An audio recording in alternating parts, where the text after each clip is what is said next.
యొక్క వివాహ బంధం ఏదైతే ఉందో, ఈ బాంధవ్యం ఏమైతే ఉందో, ఇది అల్లాహ్ తబారక్ తాలా వద్ద చాలా ఉన్నతమైనటువంటి బంధము. మరియు శైతాను వద్ద, శైతానుకు ఇష్టం లేనటువంటి బంధం ఏదైతే ఉంది అంటే అది భార్యాభర్తల బంధమే. ఎప్పుడు కూడా శైతాను భార్యాభర్తల మధ్య చిచ్చు పెట్టడానికి ప్రయత్నం చేస్తూ ఉంటాడు. కాబట్టి స్త్రీ పురుషులు ఇరువురు కూడా వాళ్ళిద్దరి మధ్యలో ఎవరిని రాకుండా మనం చూసుకోవాలి. అల్లాహ్ తబారక్ తాలాకు ఇష్టం లేనటువంటి విషయము తలాఖ్ అనేది, ఖులా అనేది, ఇవన్నీ కూడా. అయితే ఇక్కడ మనకు ధర్మ జ్ఞానము లేనందువల్ల ఈరోజు చాలా బంధాలు తలాఖ్ వరకు వచ్చేస్తున్నాయి.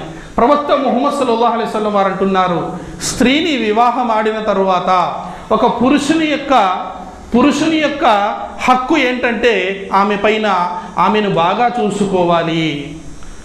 బాగా తన స్తోమతలోనే బాగా చూసుకోవాలంటే అప్పులు చేసి వడ్డీలకు డబ్బులు తీసుకొచ్చి నలుగురిని ముంచేసి ఎలాగో అలా కాదు, తన ఉన్నటువంటి స్తోమతలోని.